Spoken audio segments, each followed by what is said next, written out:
김진의 돌직구쇼에 오신 여러분 반갑습니다. 김진입니다. 전 오늘도 이곳 광화문 청계광장에 나와 있습니다. 법무부 실장 출신의 이용구 법무부 차관이 변호사 시절에 택시기사를 폭행한 것이 뒤늦게 드러나 논란이 되고 있습니다. 더구나 이용구 차관은 추미애 법무부 장관의 후임 법무부 장관 중 한 명으로 거론되기도 할 인물이고 윤석열 검찰총장을 징계한 징계위원이기도 해서 논란이 되고 있습니다. 야당에서는 누가 누구를 징계하느냐라며 그를 비판하고 있습니다. 더욱이 문재인 대통령이 이용구 차관을 급하게 인선한 인물이기도 해서 인사검증, 부실검증이 또 한 번 드러난 것 아니냐는 논란까지 이어지고 있습니다. 이용구 법무부 차관은 논란이 불거진 지 며칠이 됐지만 구체적인 입장을 밝히지 않고 있는 상황이라 더욱더 의혹은 커져만 가고 있습니다. 잠시 후에 이야기 나눠보겠습니다. 저는 비가 오나 눈이 오나 매일 아침 이곳에서 여러분을 기다리겠습니다. 김지의 돌직구쇼 지금 라이브로 시작합니다. 잠깐만요.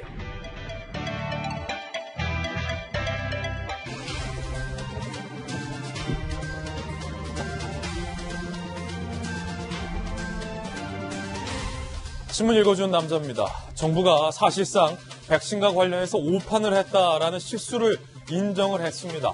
내년 3월 전까지 아스트라제네카 이외에 다른 백신은 대한민국에 없다라는 사실도 인정했습니다. 잠시 후에 이야기 나눠보겠습니다. 오늘 종합신문 함께 하시죠. 먼저 동아일보입니다.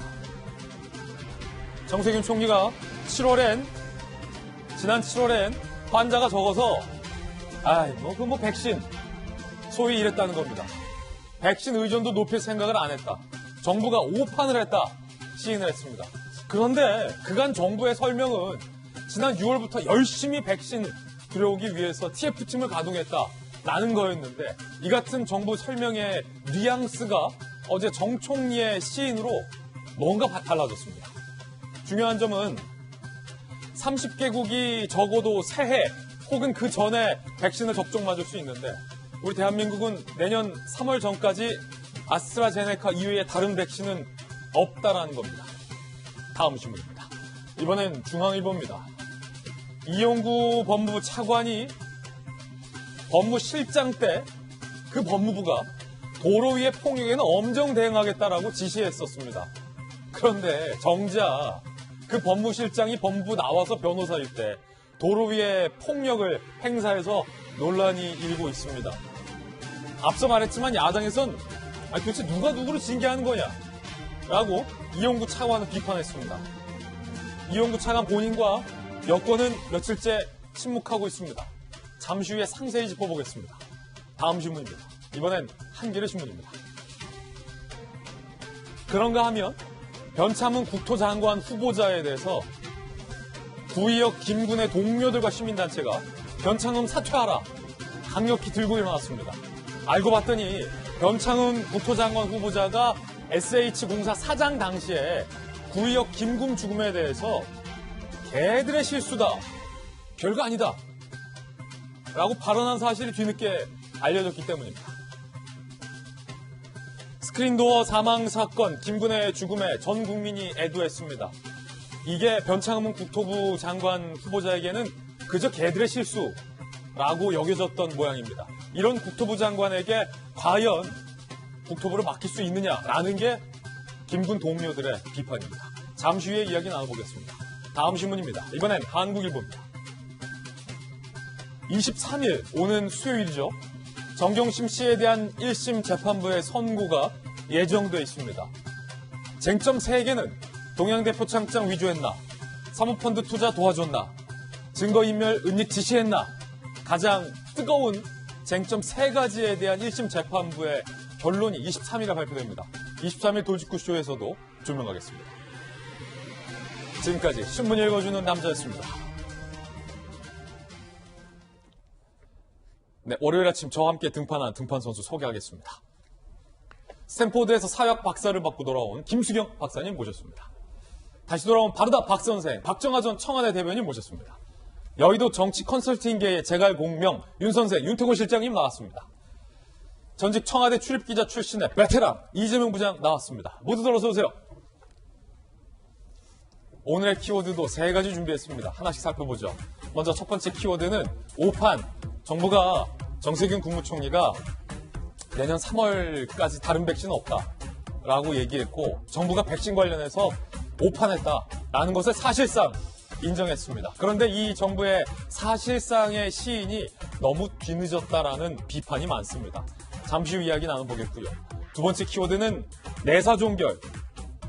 법무부 차관 이용구 차관의 도로 위의 폭행 사건에 대해서 왜 경찰은 내사종결했을까요? 전문가들은 이거 특가법으로 가중처벌해야 할 사안이다 라고 일각에선 목소리를 높이고 있습니다. 더 나아가선 경찰에서 봐줬다, 덮었다 이런 의혹도 야당에선 제기하고 있는 건데 어찌된 일인지 잠시 후에 짚어보겠습니다. 세 번째 키워드는 반문입니다. 반문. 안철수 대표가 서울시장 나오겠다고 공식화했습니다. 야권 단일 후보로 반문연대를 구축하겠다고도 밝혔는데 과연 정치권의 반응은 어떨까요? 잠시 후에 짚어보겠습니다. 김재의 돌직구쇼 오늘 톱뉴스로 문을 열겠습니다.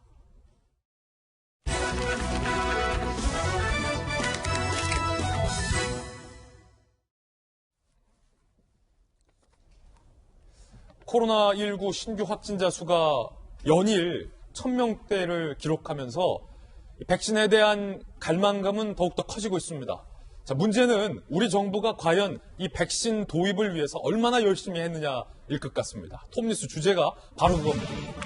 정부는 어제서야 백신 확보와 관련돼서 오판을 했다며 뒤늦게 시인을 했습니다. 정세균 총리가 이렇게 얘기했습니다. 얀센, 모더나, 파이자의 경우에는 계약이 임박한 상태지만 1분기 공급은 현재는 아니다. 없습니다. 교육이 없습니다. 백신 TF가 가동될 때는 확진자 숫자가 100명 이런 정도였거든요. 백신에 대한 의존도를 그렇게 높일 생각을 하지 않았던 측면이 하나 있습니다. 네. 그 당시에는 전문가들도 확진자가 엄청나게 많은 나라들은 사실은 방역으로는 어떻게 할 도리가 없는 상황이기 때문에 그런 나라들에 사용하는 걸 봐가면서 이제 우리는 쓰자. 자, 정세균 총리의 설명대로라면 지난 7월 당시에 확진자 수가 그렇게 많지 않으니까 백신에 대한 의존도에 대해서 그렇게 깊게 생각하지 못했다라는 겁니다. 그때 당시 적어도 우리나라를 제외한 30개국은 백신을 확보하기 위해서 총력전을 벌이고 있을 때였습니다. 그때 우리 정부는 거기까지 생각이 미치지 못했다라는 게 정세균 총리의 발언이었습니다. 박정화 전 대변인, 네. 야당에서는 백신이 먼저다. 왜 문재인 대통령과 현 정부가 백신 구매와 도입과 확보를 위해서 총력을 다하지 않느냐라고 비판을 해왔는데요. 어제 정세균 총리의 이야기 들어보니까 그간 정부는 지난 6월부터 백신 TF팀으로 최선을 다해왔던 것처럼 얘기를 했는데 뭔가 좀 내용이 다르네요. 저희가 방송에서도 그 말씀 드렸었어요. 그러니까 처음에 그 질병당국이 우린 충분히 백신을 확보할 수 있다라고 1차 발표했을 때 4,300만 도수 부분의 백신을 확보하고 있다. 내년 상반기면 할 수 있다라고 했는데 저희 그때 방송에서 실체적으로 지금 아직 그 FDA로부터 승인을 받지 못한 아스트라제네카 외에는 나머지는 아직 불확실하다 이런 말씀을 드렸거든요. 근데 정세균 총리가 저 방송에서 얘기를 하기 며칠 전 질병당국은 또다시 백신에 대한 브리핑을 통해서 우린 충분히 내년 상반기까지 도입해서 3, 4월이면은 백신을 맞을 수 있다 이런 얘기를 해왔습니다. 근데 그때도 저희가 지적을 했는데 아니다. 이 분명한 내용 없이 왜 자꾸 저런 의리를 하느냐라고 했는데 결국에는 저희가 우려했던 것처럼 그런 상황이 왔습니다.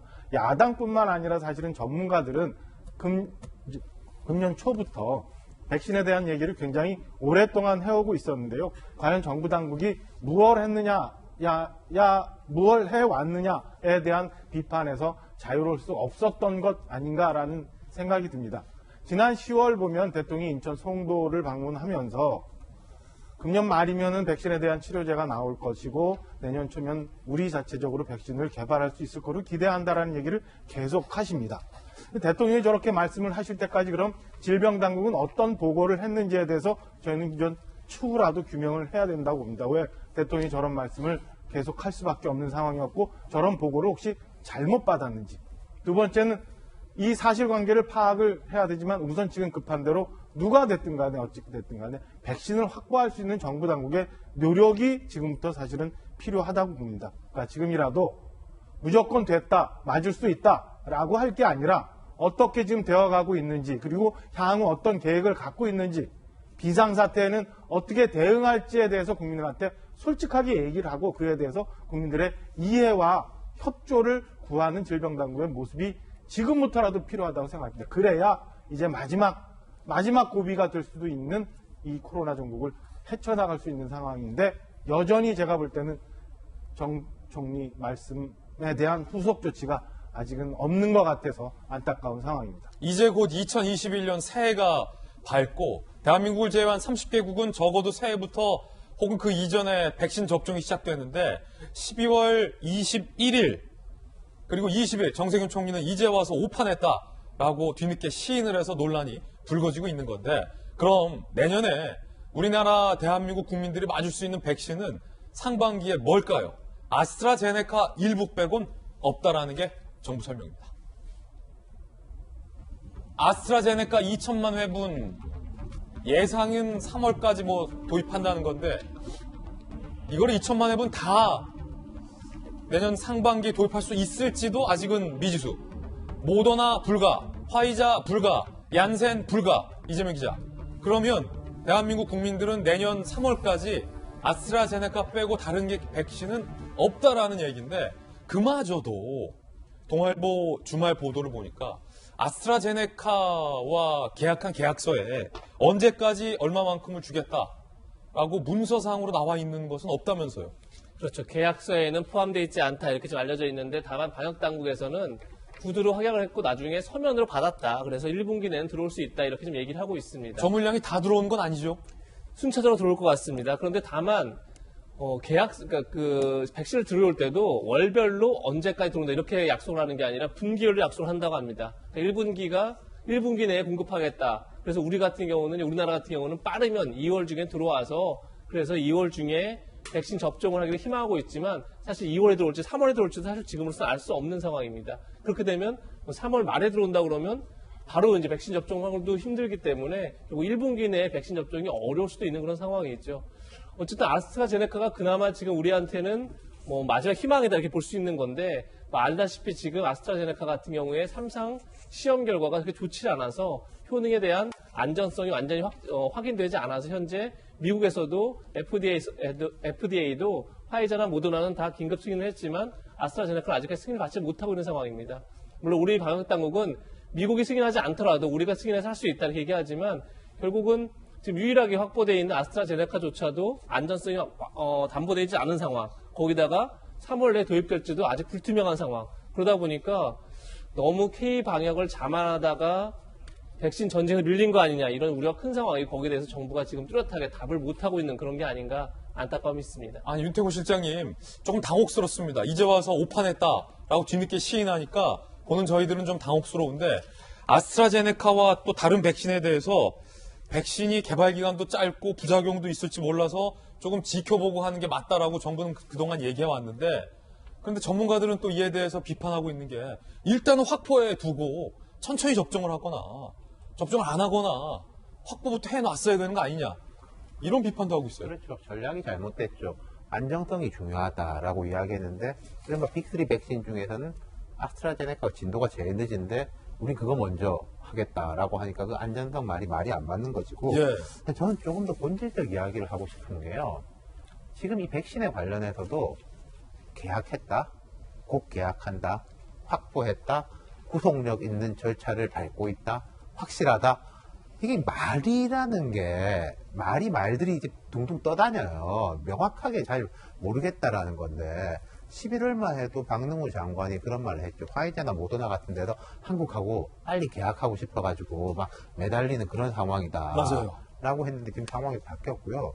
저는 그 생각을 합니다. 어제 정세균 총리의 이야기에 대해서는 저는 긍정적으로 평가를 해요. 네. 지금이라도 이 상황이 이러하다라는 걸 투명하게 공개를 하고 이제부터 계획을 세우자. 예를 들어서 계속 뭔가를 이제 미루려고 하고 책임 소재를 미루려고 하면 계속 일들이 커지는 거거든요.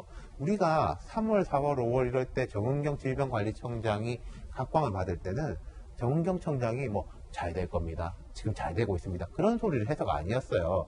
지금 상황이 되게 안 좋다. 다른 정부 쪽에서는 분위기 좋다라고 해도 안 좋다.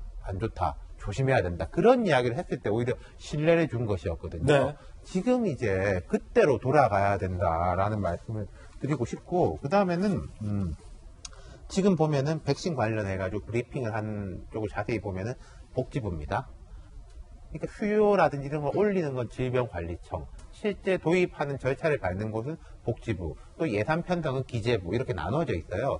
지금은 이걸 한 군데로 몰아가지고 뭐 이제 미국 같은 데서 이제 짜르라고 그러는데, 말하자면은 코로나 짜르를 만들어 그 사람이 다 책임지고 일을 할 수 있게 만들어줘야 된다.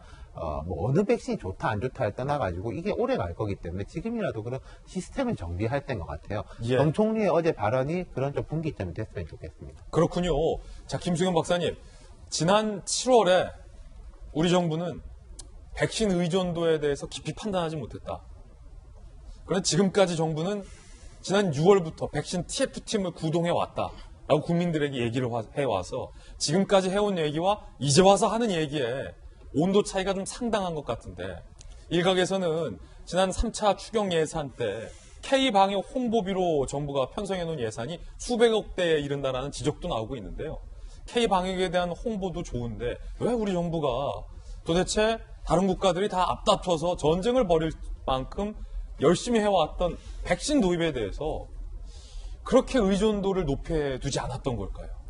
너무 좀 자신했던 것 같아요. 지금 뭐 미국이나 영국 이런 데서 뭐 확진자가 하루에 뭐 엄청나게 많이 막 몇만 명씩 막 나오고 수십만 명 나올 때 우리나라에서는 뭐 100명, 1000명 안쪽으로만 이제 확진자가 나오다 보니까 우리에게 시간이 좀 충분하다고 생각을 한 것 같고, 그런 나라들이 다 백신을 맞고 이런 부작용들이 검증될 때까지 기다려도 우리의 확진자는 그렇게 급격하게 늘지 않을 것이라고 생각을 한 것 같아서 이 K 방역만으로 시간을 많이 벌 수 있다고 생각을 한 것 같은데, 이 겨울이 왔잖아요. 그러니까 바이러스가 굉장히 쉽게 돌아다닐 수 있는 환경이 왔고, 지금 수도권 내에서 지금 1000명 이상으로 계속해서 확진자가 지금 증가를 하고 있습니다.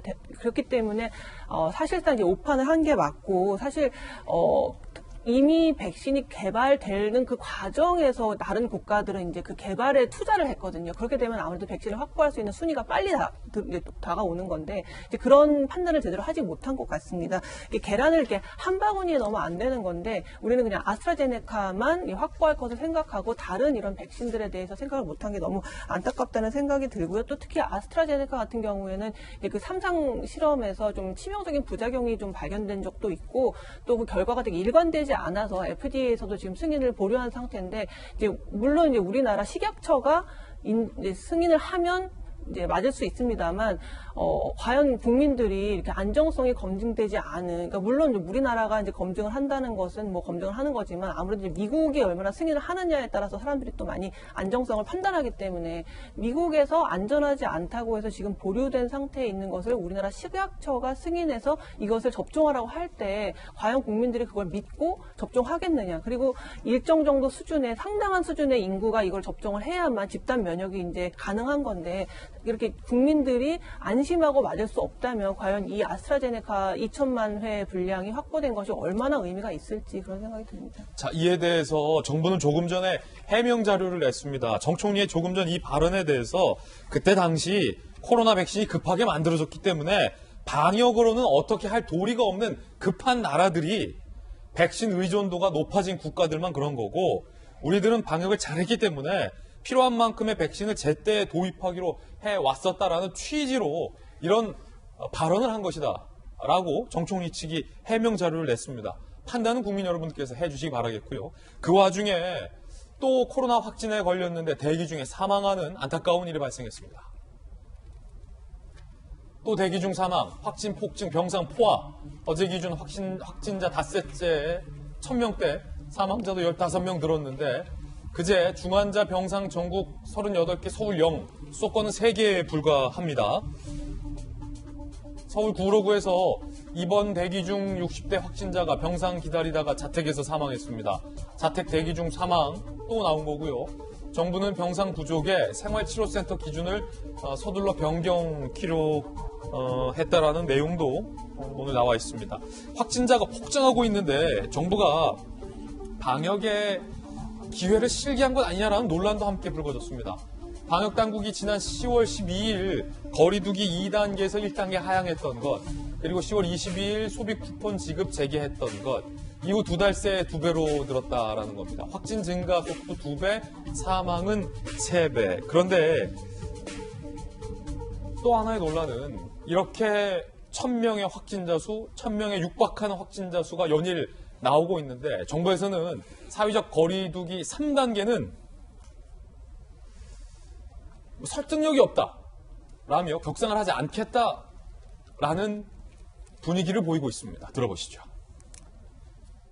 많은 분들이 3단계의 의미를 정확하게 인지하지 못하고 있다는 것입니다. 그저 현재 확진자 수가 많이 늘어났으니까 그냥 3단계로 가야 된다는 그런 기계적인 주장은 별로 설득력이 없다는 것을 생각을 하게 됩니다. 현재 정부로서는 지역 간 이동 제한과 같은 록다운은 생각하고 있지 않습니다.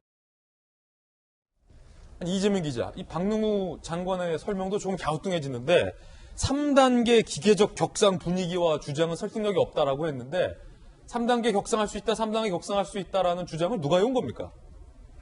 정부가 꼭 주장을 해왔다기보다는 이 3단계 기준 자체를 정부가 만든 거죠. 그 기준을 넣은 게 바로 일주일간 일평균 800에서 1000명 정도의 신규 확진자가 나오면 3단계로 가겠다라고 정부가 밝힌 겁니다. 근데 이미 그 단계는 넘어섰죠. 그러다 보니까 많은 국민들이 결국 시간 문제 아니냐, 언제 갈 것이냐 이렇게 보고 있는 건데 지금 박능우 장관은 3단계로 갔을 때 물론 이제 자영업자들, 소상공인들의 그 부담과 경제적 그 타격이 워낙 크죠.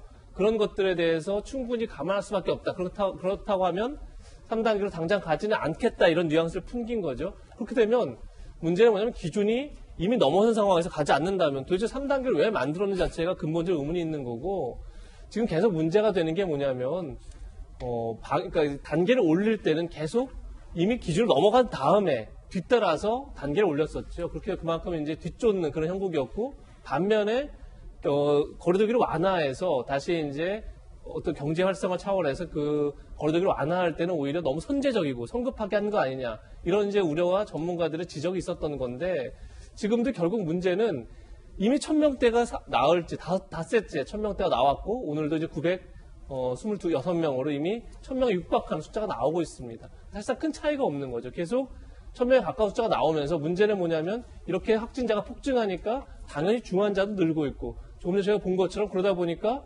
병실이 부족하고 대기 중에 사망하는 일들이 벌어지고 이게 이제 3차 대유행의 쇼크다 이렇게 표현을 하고 있는 건데 그런 악순환의 고리를 어떻게 끊을 것이냐 그 방법을 정부가 제시를 해야 되는데 결국 가장 대표적인 거리두기를 강화하는 거죠.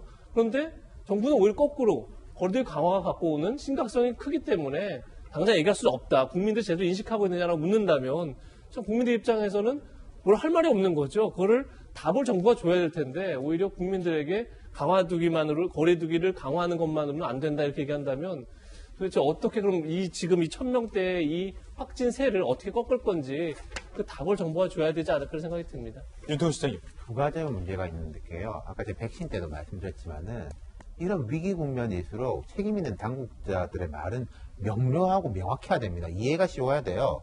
최근에 나온 걸 보면은 자발적 3단계, 사실상 3단계, 3단계에 준하는 3단계 플러스 마이너스 알파. 이게 뭐가 뭔지 모르겠어요. 거기다가 이제 박능우 장관은 국민들이 정확하게 인지하지 못하고 있다. 우리가 인지하는 것은 1년 전부터, 올 초부터 나왔었죠. 몇 명 이상은 2단계, 몇 명 이상은 3단계 이렇게 가는 구라를 인지하고 있는데 뭘 인지하지 못하고 있다는 것인지 그럼 인지하게 가르쳐 줘야죠. 가르쳐 달라. 네, 그리고 그 다음에는 이럴 수도 있습니다.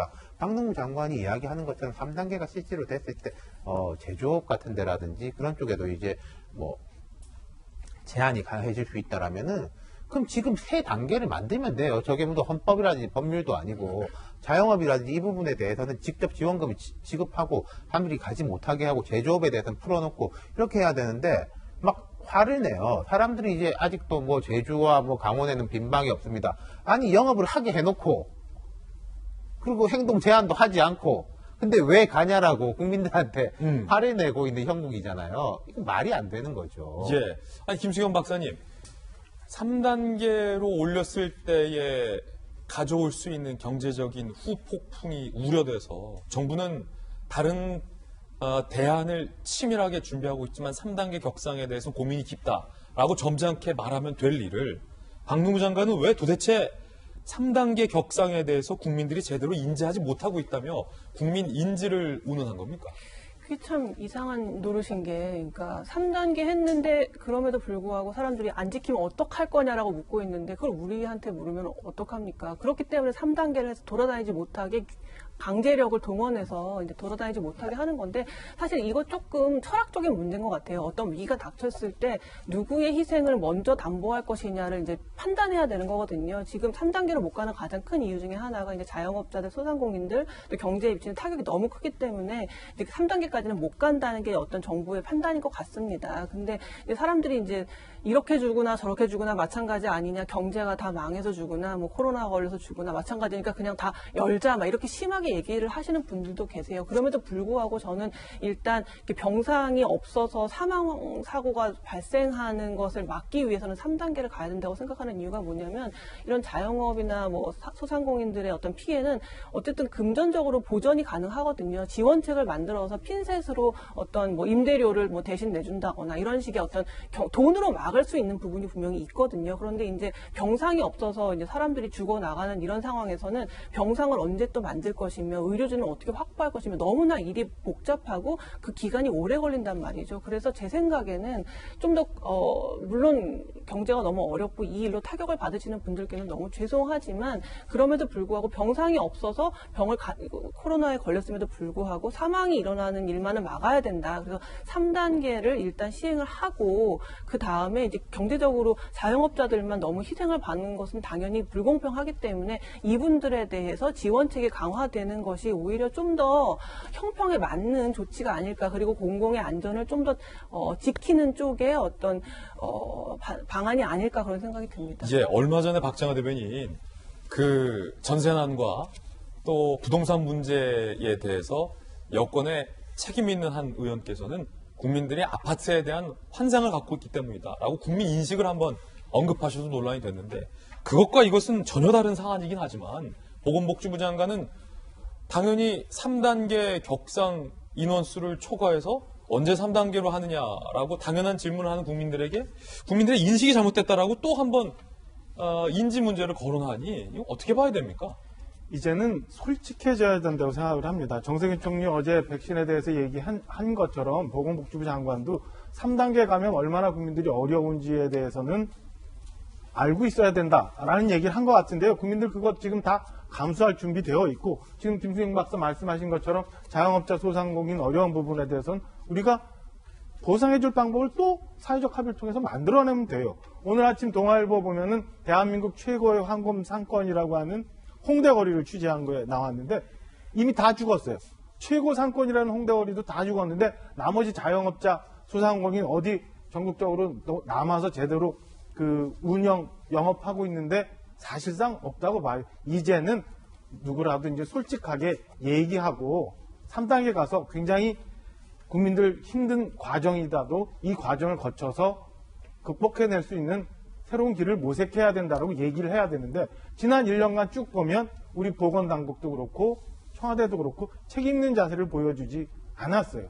과학에 의존할 때는 정무적 판단이 거기 개입을 했고요. 사실상 정무적 판단, 정치가 결단을 해야 될 때는 과학에 밀어놓고 그냥 나몰라라 하고 있었어요.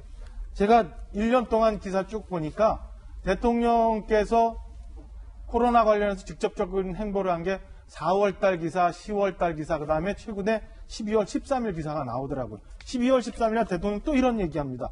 3단계는 마지막 수단이다. 중대본은 불가피하면 과감하게 결단해달라. 그걸 왜 중대본한테 얘기를 해요? 아까 우리 윤태국 실장 얘기한 것처럼 이렇게 중요할 땐 짜르가 필요해요. 그 짜르 국민들 다 대통령께 쳐다보고 있는데 대통령 왜 자꾸 이거 회피하는지 모르겠어요. 지금이라도 TF의 책임자는 나다라는 자세로 청와대와 대통령이 나서서 모든 책임, 모든 정치적 결단을 해주면서 국민들을 설득해 나가야지, 언제까지 과하게 핑계대고 질병당국에 미루면서 회피할 일은 아니라고 봅니다. 한시라도 빨리 필요하다고 봅니다. 예, 박정하 전 대변인의 개인 견해였습니다. 이번엔 저희가 준비한 두 번째 이슈입니다. 이용구 법무부 차관의 택시기사 폭행 사건이 뒤늦게 알려져서 논란이 일고 있습니다.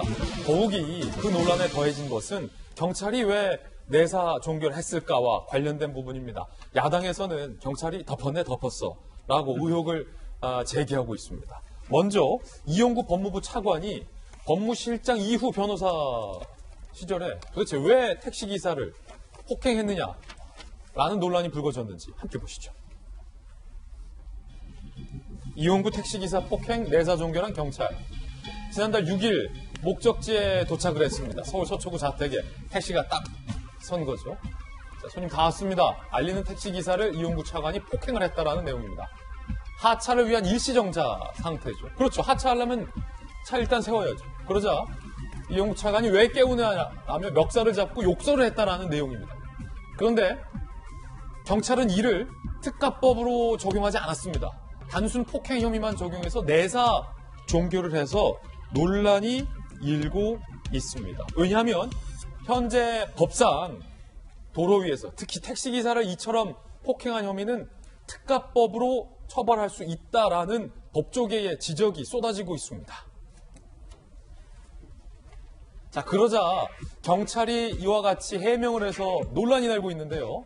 경찰이 법에서 목적지에 도착했으면 운행 끝. 이게 무슨 얘기냐면 경찰은 특가법이 아닌 단수 폭행으로 적용을 했습니다. 이거 특가법 안 된다는 겁니다. 운행 중인 자동차 운전자를 폭행하거나 협박한 사람은 5년 이하의 징역 또는 2천만 원 이하의 벌금. 2015년 6월 법이 개정됐어요. 더욱이. 일시정차도 운행 중에 포함된다라는 건데 경찰에서는 택시가 그때 당시 멈춰있지 않았냐. 운행 중이지 않다라는 겁니다. 기사의 멱살을 잡혔을 당시 이미 목적지에 도착. 특가법 적용 요건인 운행 중으로 볼 수 없다. 매우 황당한 발언. 택시 운전사가 처벌 불원 합의서 제출했다라고 설명을 했습니다. 문제는 지난달 26일 택시 정차 중 폭행은 특가법 대상이다. 재판관 전원 일치 의견 합헌 결정이 났다라는 것. 그렇기 때문에 경찰이 법 해석을 법보다 뛰어넘어서 해석하고 있다. 역으로 해석하고 있다라는 비판이 제기되고 있습니다. 일단 이재명 기자, 그때 서초구 자택 앞으로 한번 우리 다 같이 돌아가 보자. 특가법 적용 논란에 대해서 잠시 후에 또 다뤄볼 텐데 그날 이용구 차관 집 앞에 택시 한 대가 멈춰 서잖아요. 뒷자리인지 앞자리인지 모르겠지만 이용구 차관이 잠들어 있었던 모양이군요. 그때 무슨 일이 있었던 겁니까? 그 택시 안에서. 조금 전에 본 것처럼 이제 술에 취해 있다 보니까 이제 내리질 못하는 거죠. 그래서 운전기사가 깨웠습니다. 깨웠더니 왜 나를 깨우느냐 이러면서 멱살을 잡고 뒷덜미를 잡았다는 얘기도 있고 어쨌든 폭행을 했다. 이렇게 지금 알려져 있는 거죠. 그건 사실입니까? 그것까지는 이용구 차관이 직접 혐의를 인정하지 않았지만 경찰에서 이미 어느 정도 인정을 했기 때문에 많은 언론이 보도하고 있는 거 봐서는 그 자체가 없던 사실은 아니다 이렇게 봐야겠죠.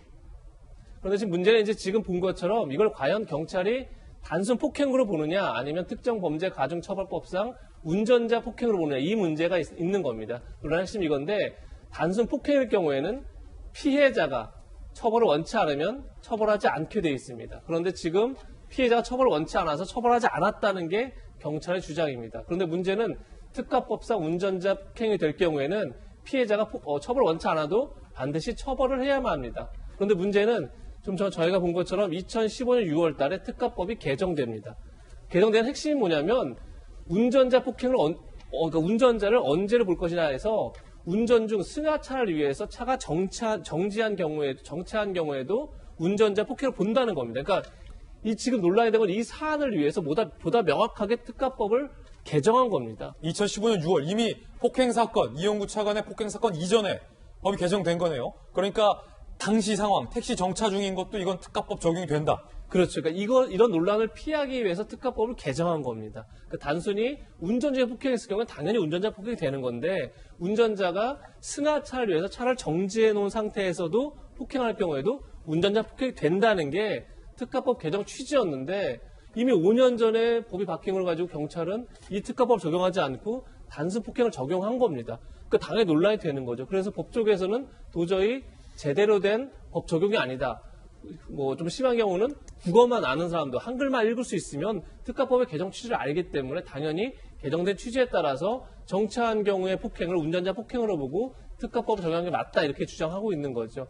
그러다 보니까 지금 경찰이 진짜 그냥 단순 실수로 법 적용을 잘못한 건지 아니면 윗선이라든지 다른 윗선의 지시라든지 다른 외압이 있었던 건지 그것이 지금 이제 핵심을 떠오른 거고 이미 시민단체에서 이용구 차관에 대해서 특가법상 운전자 폭행이다 다시 고발을 했기 때문에 거기에 대해서 재수사가 이루어질 테고 그때 경찰이 어떻게 이 사건을 정리할지 이걸 봐야 될 것 같습니다. 아니, 윤태호 실장님, 한 보도에 따르면 물론 좀 확인해 봐야 되겠지만 초동 수사한 파출소에서는 이거 특가법 대상이다라고 본서에게 올렸다라고 하는데 본서에서는 특가법을 적용하지 않았다라는 보도도 나오고 있습니다. 물론 특정 신문의 보도이고 좀 확인을 해봐야 되지만 뭐 이걸 떠나서 법적으로 봤을 때는 택시가 정차 중인 것도 특가법 적용이 되기 때문에 경찰은 당연히 특가법을 적용해야 한다라는 게 주된 시각이네요. 뭐 경찰 쪽에서는 그게 이제 뭐 판례마다 다르다 뭐 이런 주장을 하던데 그건 좀 보죠. 근데 이게 참 되게 여러 가지 쟁점들이 있어요.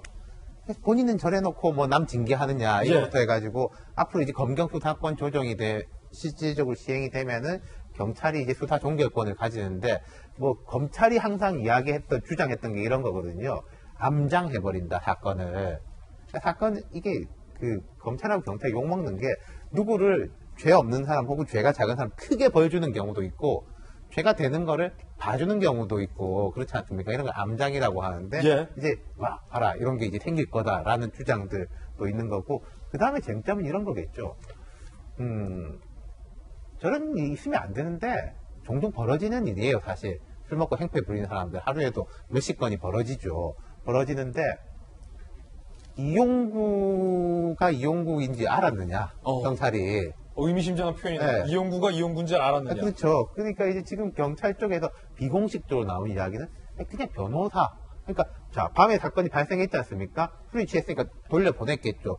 그 다음날 불렀겠죠. 그럼 그 다음날에 이제 그 택시기대 합의서를 받아가지고 온 거 아닙니까? 그럼 이제 이름하고 주소하고 이런 거 적혀 있잖아요. 근데 그 옆에다가 전 법무실장이라고 본인이 쓰지는 않았겠죠. 예. 근데 이제 그걸 알았느냐 몰랐느냐 그게 쟁점 아니겠어요? 그렇군요. 일단 그러면 경찰의 해명이 석연치 않다라는 부분은 상당히 두드러진 것 같습니다. 김수영 박사님.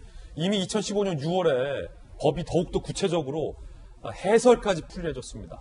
택시가 승객 승하차를 위해서 잠시 정차할 때도 그건 운행 중이다. 그런데 조금 전 경찰 해명 다시 보시면 이번 이용구 차관 사건에 대해서 경찰이 해명 내지 설명을 하면서 이상한 얘기를 합니다. 운행 중으로 볼 수 없다라고 지금 역으로 해석을 하는 부분인데, 자, 경찰 모르고 한 건가요? 그러니까 저도 좀 그게 의문인 게 이제 법이 개정된 건 벌써 2015년이거든요. 그러니까 그 뒤로 벌써 5년이 지난 거죠. 그럼 그동안 이러한 비슷한 사건을 얼마나 많이 처리를 했겠습니까? 그래서 지금 보도에 따르면은 그 현장에 출동한 그 이제 경찰이 본서에다가 이제 보고를 할 때 아까 말씀하셨던 것처럼 이거 이제 특가법 적용해야 된다는 식으로 얘기를 했는데 그 경찰서에서는 그냥 이제 내사 종결하는 걸로 이제 지나갔잖아요. 그러니까 아마 현장에 출동했던 그 경찰들은 너무나 이런 사건들을 많이 봐왔기 때문에 지난 5년간 이게 특가법 적용이라는 거를 저는 알고 있었을 거라고 생각해서 그냥 그렇게 보고를 했을 거라고 저는 생각이 듭니다. 그런데 왜 이렇게 5년이나 이게 만약에 그 법이 막 바뀌어가지고 좀 헷갈리는 시점이었다 그러면 뭐 그럴 수도 있을 것 같아요, 실수로. 근데 법이 이미 5년이나 지나서 이미 수천 건의 이런 비슷한 사례들이 계속 이제 발생했을 텐데 물론 사안마다 조금씩 달랐겠지만은 그렇다면은 굉장히 경찰 입장에서는 늘 해오던 사건일 것 같거든요. 이게 막 법리적으로 엄청 따져야 되는 사건이 아닐 것 같거든요. 그래서 이거는 그냥 좀 단순하게 재수사해서 되게 명쾌한 것 같아요. 재수사해가지고 이거는 지금 뭘로 보나 지금 운행 중에 있었던 거잖아요. 어쨌든 법이 바뀌어서 정차 중인 상황에서도 그러니까 승객을 내려주기 위해서 정차한 상황도 운행 중으로 보고 그때 폭행이 일어났을 때는 특가법을 적용한다는 게 이미 뭐 다 정리된 사건이기 때문에 재수사해가지고 문제가 있었으면 다시 기소하면 될 것 같다는 생각이 듭니다. 네, 이거 재수사해서 다시 기소하자라는 의견. 자, 그러면 비슷한 사건을 경찰은 어떻게 처리했을까요? 이 두 사건이 있습니다. 광주 사건. 자, 택시가 정차 중에 멱살 잡아 폭행했고 처벌 의사를 밝히지 않았던 것 다 똑같습니다. 다른 게 있다면 이용구냐 아니냐, 이용구냐 아니냐 요 점만 좀 다른 것 같고 또 가장 크게 다른 건 경찰이 이용구 차관의 경우에는 내사 종결했고 저 광주 사건의 경우에는 징역 1년 6개월에 집행유예 2년을 했다라는 겁니다. 지난해 2월 사건이었고요. 더욱더 의미심장한 보도는요. 이용구 차관이 법무부 실장 시절에 도로 위의 폭행에 대해서는 엄단하라며 법무부가 보도자료까지 냈다라는 겁니다. 이용구 법무실장 시절 택시기사 때리면 구속. 지난해 8월 법무부가 이용구 법무실장 재직 중 택시기사 폭행 피의자들 구속 사례를 소개한 보도자료를 대대적으로 배포했습니다. 장관이 도로 위 폭력 행위에는 엄정 대응을 지시했다. 보복, 난폭 운전 및 도로 위 폭력 행위에 엄정 대응했다. 엄벌을 강조했습니다. 보도자료도 저희들이 찾아봤습니다. 법무부, 보복, 난폭 운전 및 도로 위 폭력 행위 엄정 대응한다라며 몇 장에 걸쳐서 제주에서는 어디에서는 인천지검은 택시기사 70대 피해자에게 반말 욕설 동전 집어던지고 최고형을 양형 기준에 철저히 수사 굉장히 많이 강조를 했다는 겁니다.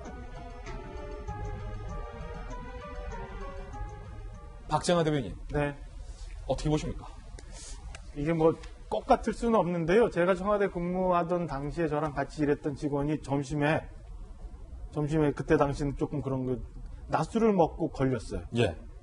음주 단속에 걸렸어요. 예. 근데 1시간도 안 돼서 민정수석실을 통해서 연락이 딱 오더라고요. 결국에 그 친구는 그 일로 해서 이제 청와대 옷을 벗고 나갔는데 글쎄요. 이용구 차관이 당시 분명히 변호사였다고 하지만 그리고 그때와 지금하고 이 개인정보보호법이 어떻게 변해왔는지 좀 확인해 봐야 되지만 석연치 않게 특가법을 적용해야 된다고 파출소에서는 판단했던 게 경찰서 가서 바뀌고 이게 검찰에도 보고 안 되고 그냥 경찰 자체로 내사 종결되는 과정에 이용구란 변호사가 과연 법무실장을 했던 그 사람인지 아닌지를 경찰이 몰랐을까? 저는 그 부분에 대해서 좀 의심을 좀 갖고 있습니다. 분명히 알 수 있는 부분이 충분히 있지 않았나. 그래서 좀 전에 저희가 봤던 것처럼 똑같은 사건인데 광주에서는 실형을 받고 이거는 이렇게 일반 형법으로 없어지지 않았나 싶은 생각이 들고요. 또 하나는 그 담당 택시 운전사가 처벌 불원서를 제출을 했다고 하는데 이게 과연 바로 다음날 됐느냐 아니면 며칠 있어서 됐느냐도 찾아보면 저는 김승용 박사 말씀하신 것처럼 사건 쉽게 사실관계를 확인할 수 있을 거라고 보여집니다.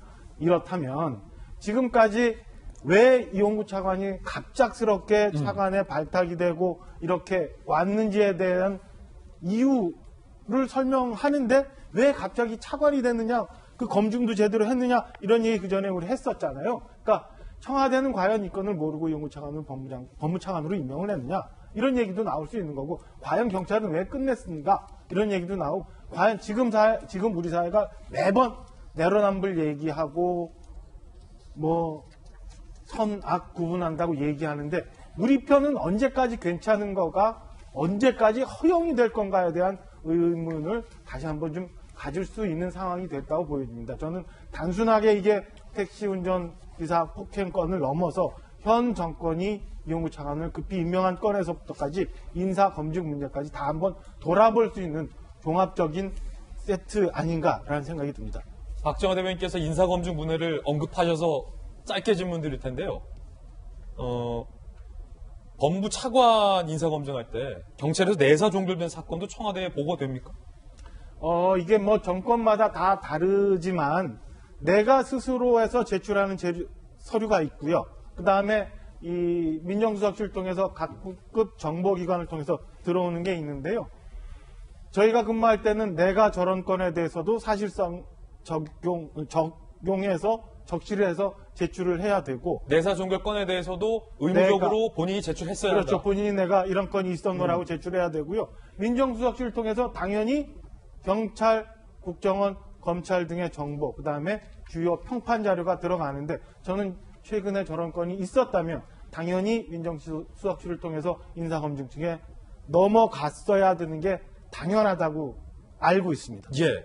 박정하 대변인이 이런 의견 주셨지만 청와대가 이 폭력 사건에 대해서 인지하고 있었는지는 아직 확실치 않습니다. 이용구 차관이나 청와대 여권에서는 이 이용구 차관의 이른바 폭행 사건에 대한 입장을 아직까지 밝히고 있지 않기 때문에 여권의 입장 나오면 소개를 해드리겠습니다. 야당에서는 이런 입장을 냈습니다. 공수처 1호는 이용구다. 배준영 대변인이 이 차관 사건은 공수처 1호 사건 돼야 한다. 임명 과정에서 정부가 알고도 묵인했다면 책임지고 몰랐다면 무능함을 국민 앞에 사죄하라. 검사 출신의 김웅 의원은 이렇게 비판했습니다.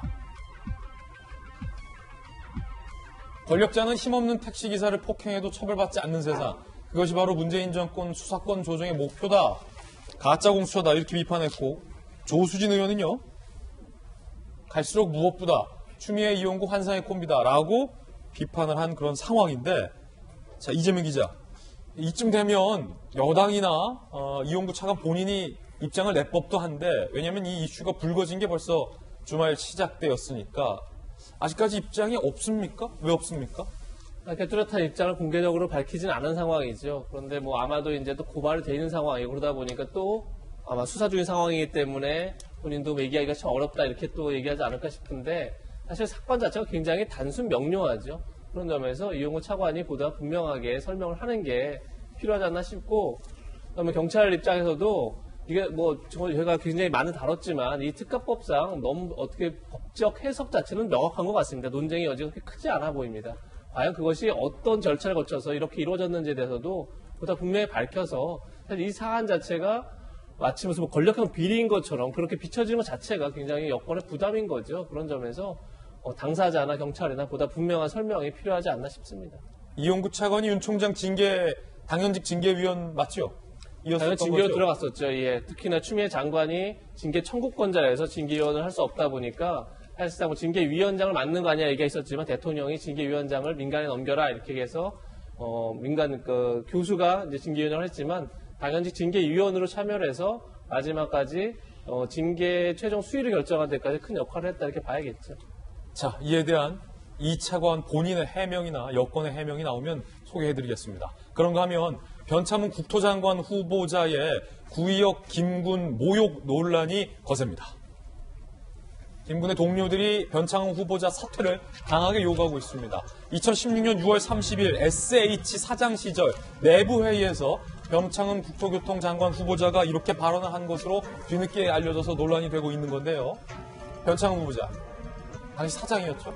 구의역 사고 보면 정말 아무것도 아닌 일 때문에 사람이 죽은 거고 이게 시정 전체를 흔든 거다라고 발언을 했다라는 거 알려지고 있습니다. 위탁업체 직원이 그 실수로 죽은 거다. 사실 아무것도 아닌데 걔가 조금만 신경 썼으면 아무 일도 없는 것처럼 될 수 있었는데. 다시 한번 읽어드리겠습니다. 위탁업체 직원이 실수로 죽은 거다. 사실 아무것도 아닌데 걔가 조금만 신경 썼으면 아무 일도 없는 것처럼. 이 표현이 좀 눈에 띄는군요. 아무 일도 없는 것처럼 될 수 있었는데 걔가 조금만 신경 썼으면. 지난 18일 저로 인해 마음의 상처를 입으신 분들께 진심으로 사과드린다 라고 사과를 했지만 논란은 거세지고 있습니다.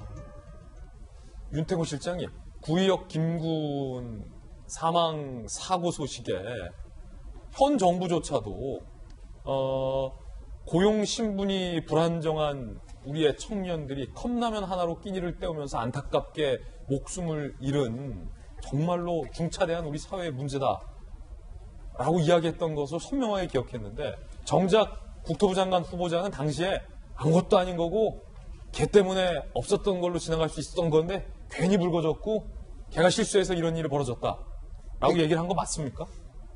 뭐 본인이 부인하지 않으니까요. 물론 이 회의록 주의를 보면 그래서 뭐 잘해야 된다 이런 구조들이 있어요. 근데 저때 이제 SH공사 사장이셨는데 SH공사가 서울시 산하의 공기업이잖아요. 예.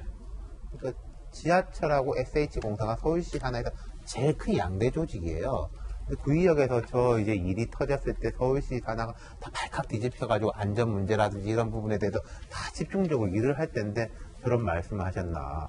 그리고 저는 이뿐만 아니라 뭐 이제 임대주택에서 이제 커뮤니티 센터에서 아침에 이제 뭐 식사 제공 이런 거에 대해서 뭐 없는 사람들이 뭐 사먹냐 뭐 이런 이야기까지 다 나오는데, 제가 약간 이해가 안 되는 지점은 이런 거예요. 흔히 우리가 이제 기업의 이른바 오너라고 하는 사람들의 막말, 갑질 이런 것들 꽤 많이 나오지 않습니까? 중소기업이 많고 대기업도 간혹 나오는데 그 사람들은 자기가 오너라고 생각해가지고 좀 막대하는 게 있는데, 여기는 공기업이고 교수 출신으로 나온 분이에요. 뭐 어떤 사적인 자리가 아니라 공적인 회의석상이고 어떻게 보면 잘 모르는 사람이고 이 사람들이 나가가지고 뭐라고 말할지도 모르는 사람 관계거든요.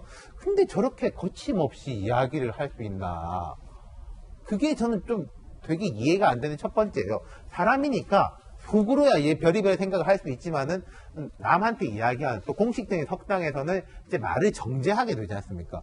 근데 저분은 그 점이 저는 좀 되게 독특한 분인 것 같아요. 김수겸 박사님, 지난 선거 과정에서 특정 정당 소속의 정치인이 이른바 세월호 유가족에 비하하고 폄하하고 막말을 해서 전 국민적인 공분이 일었습니다. 지금 변창흠 사장의 당시 발언을 다시 한번 보면요. 비단 사망한 사람이 김군 한 명일지 몰라도 저는 구의역 김군 사망 사건은 우리 대한민국 국민들에 있어서 세월호 사고로 목숨을 잃은 우리 정말 유가족들의 안타까운 아픔 못지않게 우리 국민들의 큰 아픔이라고 생각하는데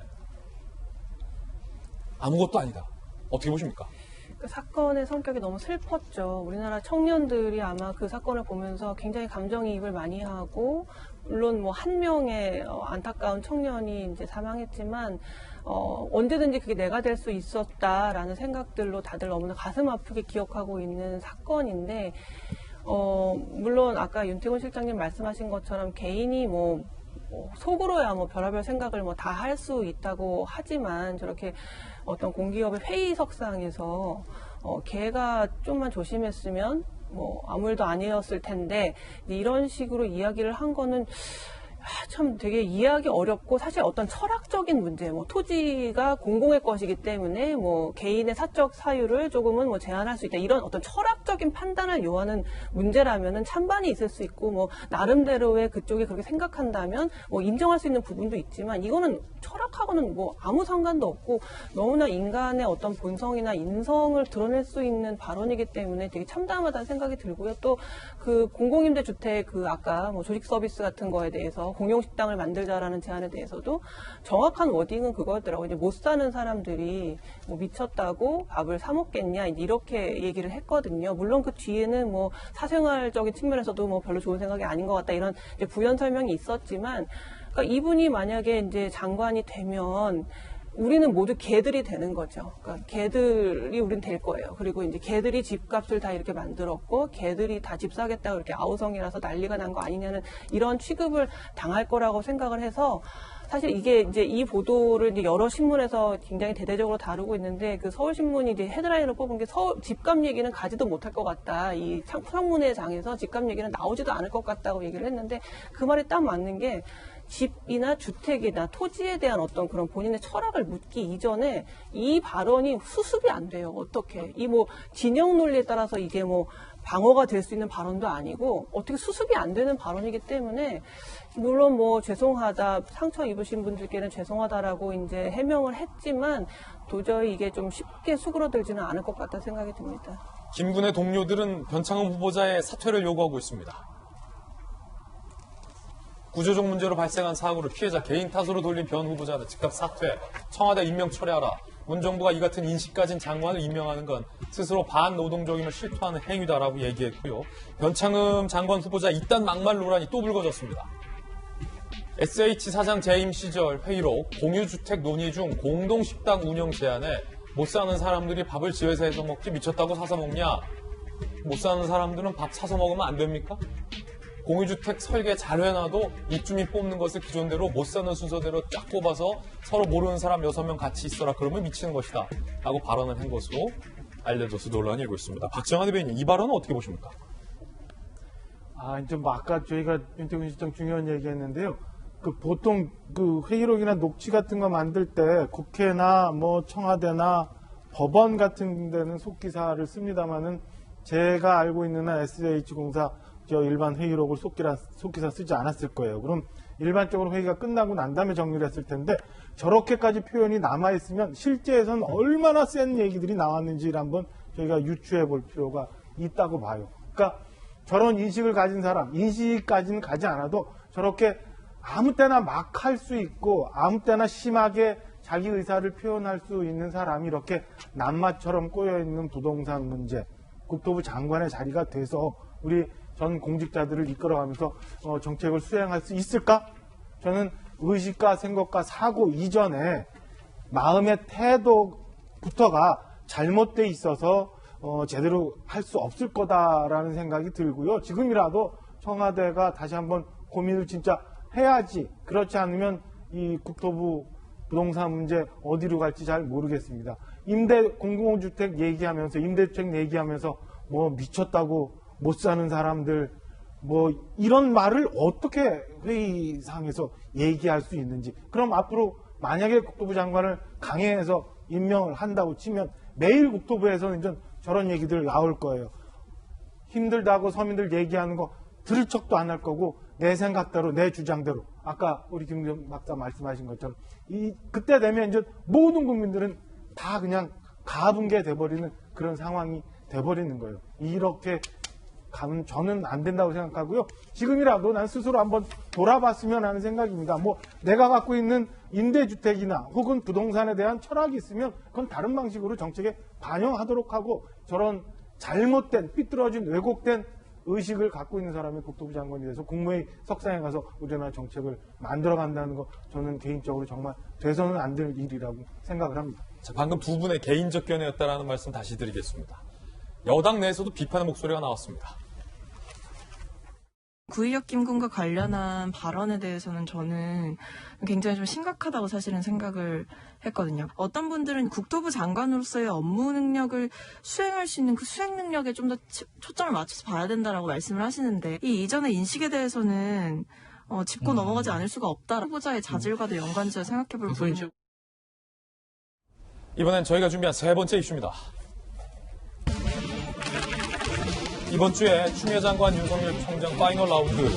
사실은 문재인 대통령과 윤석열 총장의 첫 라운드 대전 결과가 나오지 않을까 싶습니다. 정직 2개월. 법원이 고민이 깊어지고 있습니다.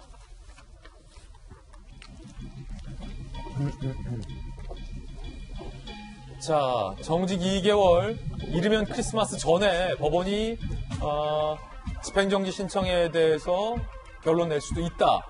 내일 정직 2개월 집행정지 신청 신문길이 잡혔죠. 핵심 쟁점은 징계위의 절차적 정당성. 총장에게 회복 어려운 손해였는지, 이 긴급 판매 필요 여부. 법조계는 어느 쪽으로도 결론이 예단할 수 없는 상황이다. 라고 얘기가 나오고 있고요. 이 결정을 홍순욱 판사가 내릴 것으로 알려져 관심이 모아지고 있습니다. 2014년 홍순욱 판사가 이런 언론 기고글을 남겼더군요. 조선시대에는 법률 의존보다는 재판관의 도덕적 타당성에 중점. 현대 법관은 원님 재판에서 안 된다. 오로지 증거에 근거하여 판단을 해야 한다라는 글을 남기기도 했습니다. 손정혜 변호사님 나오셨습니다. 어서 오세요. 안녕하세요. 손 변호사님, 크리스마스 전에 나옵니까?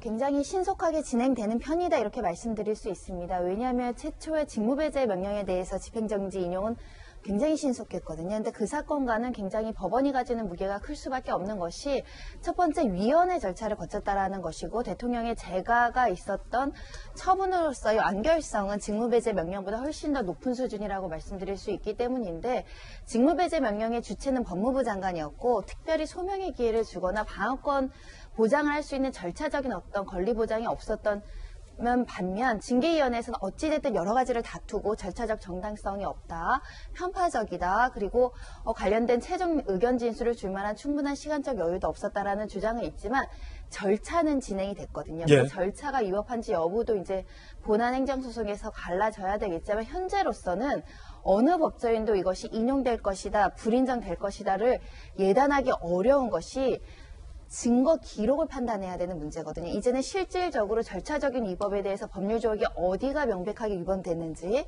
그리고 실체적으로 징계 사유가 충분히 어느 정도는 있다라고 볼 여지가 있는지를 주고 실체 심리까지 들어가야 되는 상황이기 때문에 이 집행정지를 맡은 재판부는 굉장히 고심할 수밖에 없는 상황입니다. 그렇군요. 재판부의 결정에 관심이 모아지고 있는데 그 가운데 징계위에 한동수 대검 감찰부장이 윤석열 총장에 대해서 이렇게 진술한 문서를 제출한 것으로 알려지고 있습니다.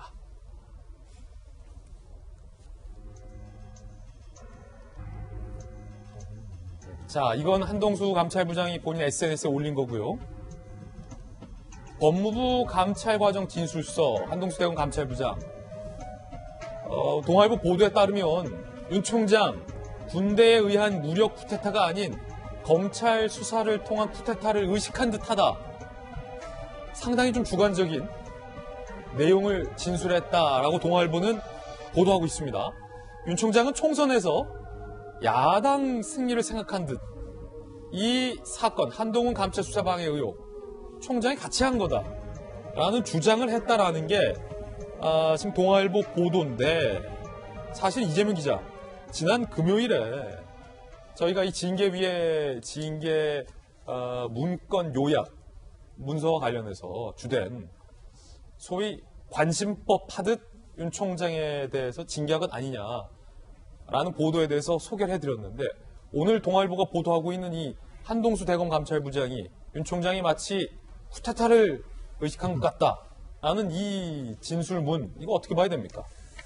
글쎄 어쨌든 한동수 감찰부장도 증인이었고 그래서 징계위원회에서 한동수 감찰부장의 진술서를 어느 정도 감안해서 징계 결정을 했는 데까지 영향을 미쳤는지는 정확히 알 수 없으나 어쨌든 간에 한동수 감찰부장이 사실상 특히나 판사 성형문건 같은 경우에는 압수수색을 하고 수사를 진행하는 당사자로서 역할을 했기 때문에 글쎄 이 진술서가 과연 합당하냐 이제 논란이 있을 수밖에 없는 거죠.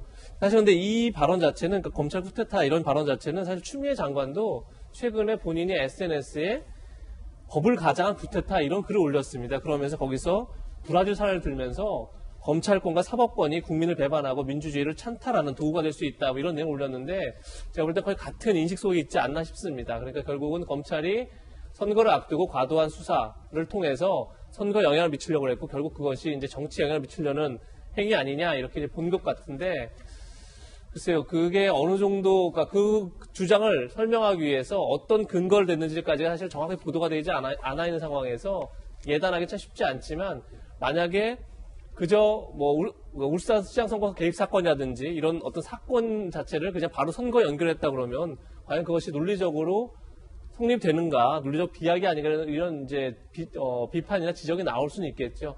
그런 점에서 저 자체가 어디까지 이제 정확하게 지금 밝혀지지 않았으나 만약 저런 이유를 근거로 징계를 했다 그러면 내일 있을 이제 징계 신문에서도 관련 신문에서도 이런 문제가 쟁점이 되지 않을까 싶습니다. 자, 오늘 동아일보가 보도하고 있지만 구체적으로 사실이다라고 단정할 수 없다라는 말씀 드리겠습니다.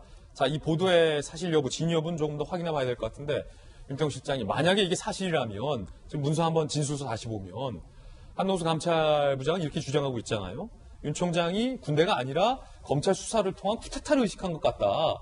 나는 이 한동수 대검 감찰부장의 어떤 주관적인 주장에 대한 근거 이런 게 당연히 기재돼 있었겠죠. 얼마 전에 사실이라면. 그 대전지검의 이복현 부장검사가 이야기했듯이 저 진술서는 본안 소송에서 이제 다 나올 거예요. 아마 그러니까 곧 나올 것이고 몇 가지가 한동수 감찰부장 입장에서 자 윤석열 총장이 감찰을 방해했다, 수사를 방해했다 이런 이야기는 충분히 할 수 있다고 생각합니다. 거기에 대해 가지고 또 이제 논리적 공방이 벌어지겠지만은 근데 이제 야당의 승리를 생각했다. 그거는 알 수 없죠. 그 어떻게 알고 이야기를 하는지 그리고 이제 검찰이 군대 대신에 수사를 통한 쿠데타를 했다라고 하면은 처음 징계위 결론이 나왔을 때도 그런 말을 했지만은 저런 게 이제 조금이라도 그랬다면은 곧바로 해임을 하고 그리고 아니면 해임 절차가 이제 빨리 못 된다면 국회에서 이제 탄핵을 하고 형사처벌을 해야 되는 것이지 저런 쿠데타를 노린 사람을 정직 2개월 한다는 거는 말이 안 되는 거죠. 이게 사실이라 하더라도 이건 정직 2개월감은 아니다. 그렇죠. 그거는 한동수 감찰부장이 직을 걸고 저건 강하게 항의를 해야 되는 거 아닙니까? 윤태곤 시장 방금 말씀 주셨듯이 다시 한번 보면 윤 총장이 총선에서 야당의 승리를 생각하고 있었다라는 한동수 대검 감찰부장의 저 추정은 윤 총장이 그때 당시 무슨 생각을 하고 있었는지에 대한 추정이기 때문에 저게 사실 구체적인 근거가 있기가 쉽지 않다. 저거야말로 사실은 관심법의 영역이잖아요. 모르겠습니다. 이 보도가 진위 여부가 좀 나와야 될 것 같은 손정희 변호사님. 법원이 이제 크리스마스 전에 이번 주 안에 어떤 윤 총장을 다시 복직시킬지 말지에 대해서 결론 줄 수 있다고 말씀하셨잖아요. 이러한 것들이 좀 영향을 미칠 수 있나요? 그럼 판단에? 저거는 제가 볼 땐 제가 증거에 입각해서 이제 판단을 내리는 굉장히 절체절명의 판결문을 써야 되는, 결정을 써야 되는 판사의 입장에서는 누구누구는 이렇게 주장하나 이를 입증할 증거가 부족하고의 대표적인 사안이 될 수 있겠죠. 정치적 개입을 했다라는 방증인데 징계 사유로도 거론되지 않은 겁니다. 그러니까 판단의 대상도 될 수 없을 뿐만 아니라 혹시 품위유지 위반이라든가 정치적 윤리 사유로 총선과 관련해서 어떤 개입하거나 또는 수사나 기소하는 데 있어서 정치적인 어떤 성향에 따라서 이걸 갈랐다, 선택적 기소를 했다, 이런 부분이 포함되어 있다면 총선에 어떤 영향을 미칠 가능성을 염두하고 이제 징계 사유로 판단할 것인데, 현재 나온 징계 사유로는 대선 후보와 관련한 정치적인 어떤 그 선을 반드시 긋지 못했다라는 점이 쟁점이기 때문에 유력한 어떤 판단에 가름이 되는 내용들은 아니지 않을까 생각이 들고요. 다만 간접 사실과 정황 사실로서 정치적으로 어떤 성향과 목표가 있기 때문에 지금 일각에서 나오고 있는 정치적 중립 의무를 위반했다라고 이제 법무부 측에서 징계의 절차나 내용의 정당성을 삼기 위해서 이런 시각도 있고 이런 의견도 있다라는 거는 주장될 여지가 있습니다. 예, 그런가 하면 진보의 원로이자 나는 파리의 택시 운전사의 저자인 홍세화 씨가 이렇게 일가를 했습니다.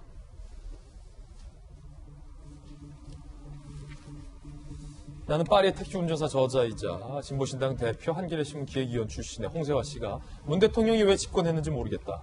어떤 국정 철학과 미래 청사진을 갖고 있는지 전혀 안 보인다라고 이야기를 했습니다.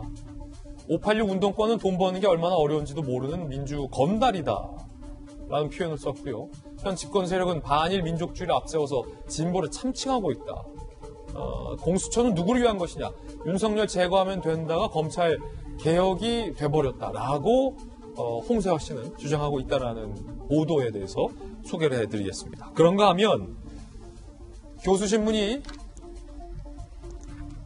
올해 사자성어로 아시타비, 이 박정환 대변인, 전 처음 듣는 사자성어인데 아시타비라는 사자성어 있으면 이게 뭡니까 이게?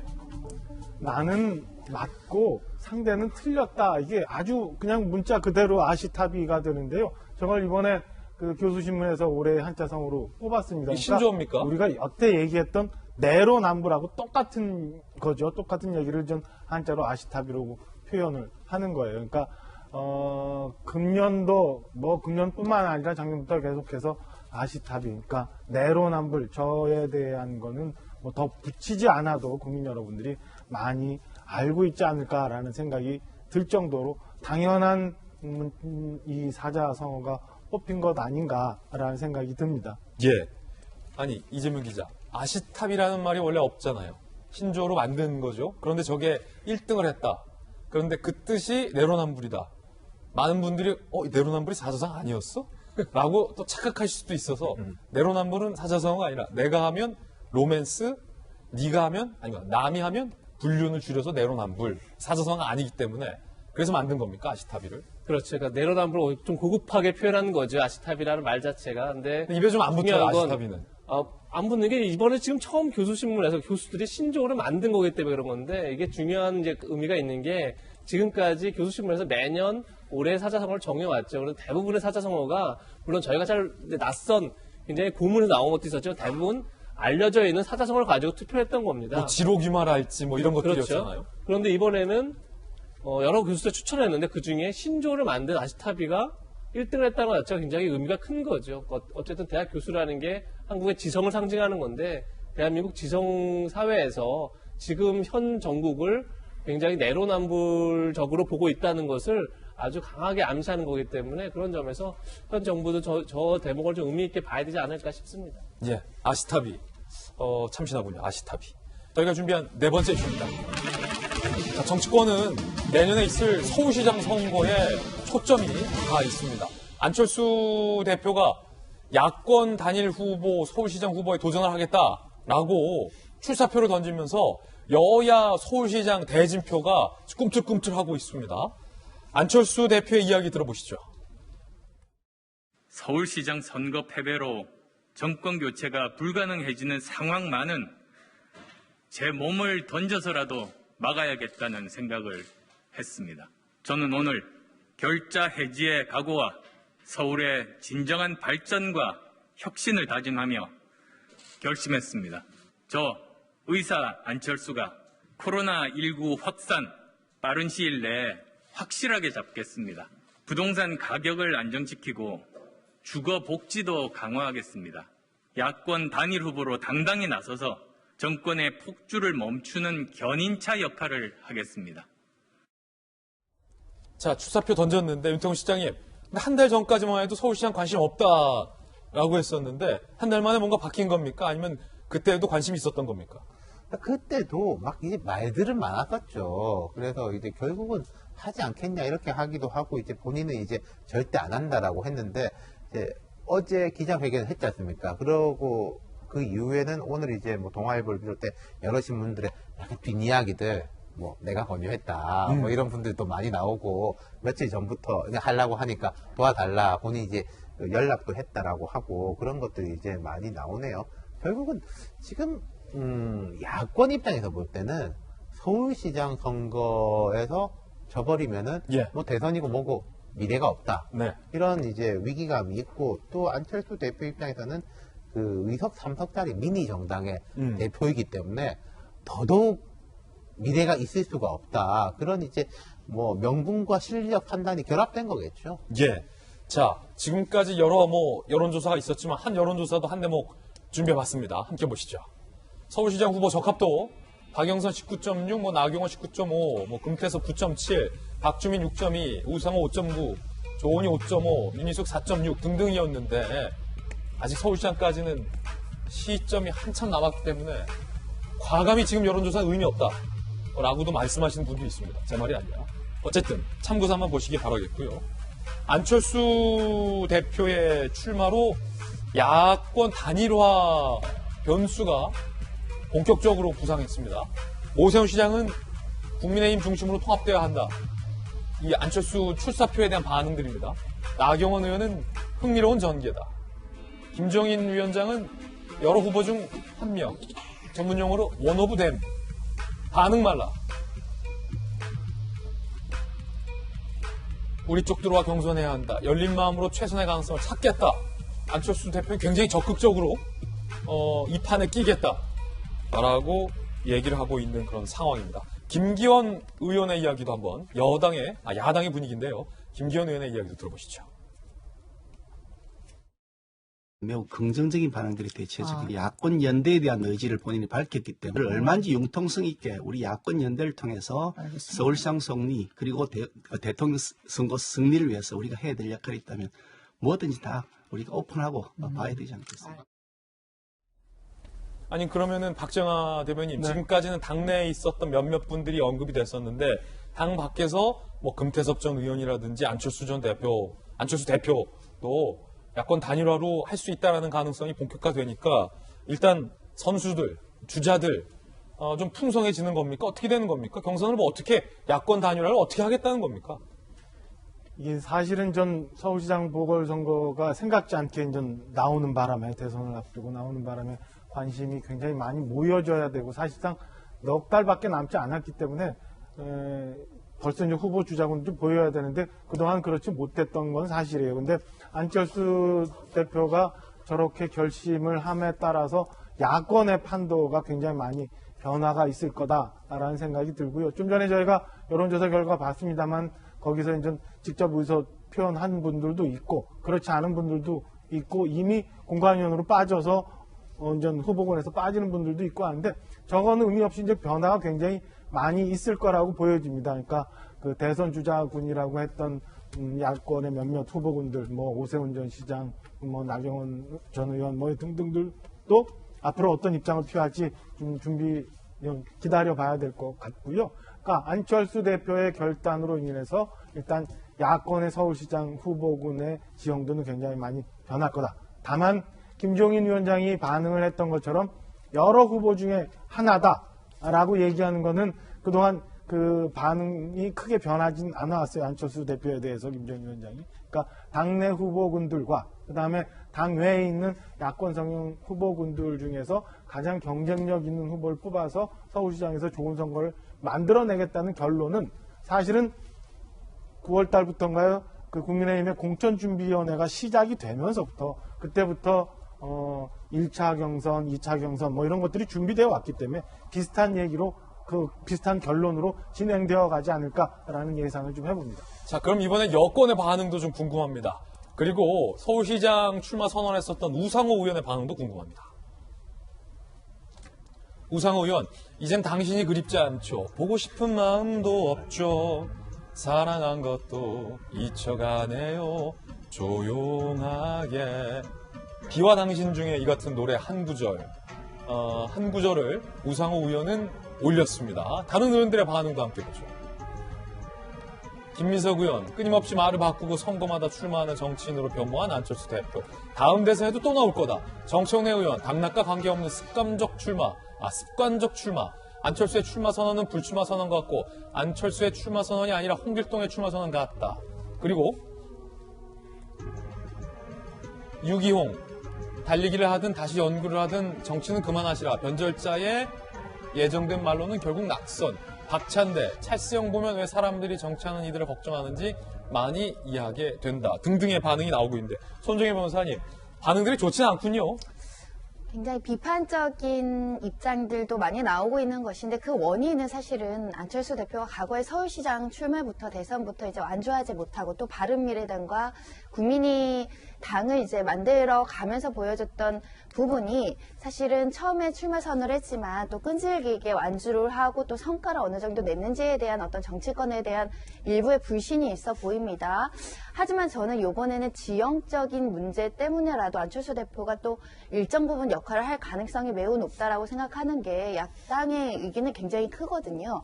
그런데 만약에 통합이 되지 않고 후보 단일화가 되지 않았을 때는 국민의힘에도 굉장히 치명적인 지지율에 대한 손해가 있을 수 있기 때문에 어느 정도 역할을 할 것이 예상되고 할 지형이 만들어져 있는 상황이 아닐까 생각이 들고, 다만 그 과정에서 조율해 나가는 과정, 협의해 나가는 과정, 그리고 국민의힘과 국민의당이 힘을 합치는 과정에서 일정 부분 자신들의 어떤 지분이라든가 자리에 대한 어떤 불협화음이 나올 수 있는데 이것을 굉장히 정치적으로 말끔하게 매듭을 져야지 지지율에 대한 손해 없이 이것이 좀 효과가 있지 않을까 생각이 들어서, 그래서 지금 여당에선 편안하게 말씀들 많이 이렇게 비판적인 이야기 하시는 것 같고요. 야권에서는 그래도 긍정적이다, 이렇게 극명한 차이가 있는 것 같습니다. 그렇군요. 자, 윤태곤 실장님, 여권의 이 같은 반응들은 좀 신경이 쓰인다라는 역설적인 반응입니까? 아니면 진짜 괜찮으니까 나오시라 이겁니까? 사람마다 다 생각이 다르겠는데 이제 습관적 출마. 근데 습관적 논평을 하는 분들도 저기는 계세요. 습관적 논평이다. 네. 근데 이런 건 있을 거예요. 지금 여당 입장에서는 서울시장 선거가 빨리 안 뜨는 게 좋거든요. 그래요? 서울시장 선거 분위기 빨리 떠봤자 무슨 뭐 좋은 이야기 나오겠습니까? 부동산 이야기 나오고 예. 코로나 이야기 나올 것이고, 지금 뭐 윤석열 총장 뭐 요 문제 좀 일단락하고 민생이라든지 코로나 방역 이쪽으로 좀 집중하겠다라는 게 여권의 타임테이블이에요. 근데 안철수 대표의 출마 선언으로 인해서 타임테이블이 앞당겨진 점이 있다라는 부분, 여당 입장에서 볼 때는. 그리고 결국은 이제 뭐 안철수도 누구든 단일화가 될 거냐 말 거냐 이런 문제 아니겠습니까? 이렇게 보시면 될 거예요. 안철수 대표가 정치 시작하기 2012년 대선, 2017년 대선, 2018년 서울시장 선거인데 2012년 대선은 어쨌든 단일화가 됐습니다. 문재인 대통령으로. 2017년에는 막판에 뭐 홍준표, 안철수 단일화 이야기 나왔지만 안 됐죠. 2018년에도 김문수, 안철수 단일화 이야기 나오다가 안 됐거든요. 2012년, 17년, 18년 차이는 명확해요. 2012년에는 단일화 되면 될 것 같았으니까. 그 격차도 작았잖아요. 문 대통령하고 박근혜 대통령하고 차이도. 그리고 뭐 안철수가 되면 될 수도 있을 것 같고 문재인 되면 될 수도 있을 것 같고 그 가능성이 있기 때문에. 근데 2017년, 2018년은 막바지로 가면 단일화 이야기가 나왔지만 그때는 누가 봐도 해도 안 되는 거였거든요. 그러니까 안 되는 거예요. 이번은 지금 상황이라면은 현재 여론조사라든지 정당 지지율이라든지 특히 서울에서의 이걸 보면은 야당에서는 단일화 되면은 해볼만 한 게임이에요. 2012년에 민주당하고 흡사해요. 근데 저는 이제 뭐 과감히 좀 제가 예언 잘 안 하지만 예측을 해보자면 윤태곤의 예측. 네, 야당 지지율이 괜찮으면 단일화 될 겁니다. 누구로든지 간에. 근데 야당이 이제 뭐 또 이상한 일을 벌여가지고 폭망하고 그러면은 단일화 안 될 거다. 뭐 단일화 안 되고 각자 뭐 내 2등이라도 하겠다 이렇게 달리는 거죠. 예. 윤 실장의 예측과 함께 60초 광고 보고 돌아오겠습니다. 잠시 후에 뵙죠. 네, 월요일 아침 저희가 준비한 소식 모두 다 전해드렸습니다. 지금부터 시작되는 인터넷 라이브 방송 라방 238로에선 이용구는 어떻게 처벌을 면했을까 라는 주제로 본방에서 미처 못다한 이야기 라방에서 박정하 대변인, 이재명 기자 두 분 모시고 이야기 나눠보겠습니다. 라방에도 많은 관심 부탁드리겠습니다. 저희들은 내일 아침 9시 15분에 더욱더 풍성한 소식 들고 인사드리겠습니다. 오늘 하루는 분명 어제보다 나을 겁니다. 좋은 하루 되십시오. 고맙습니다.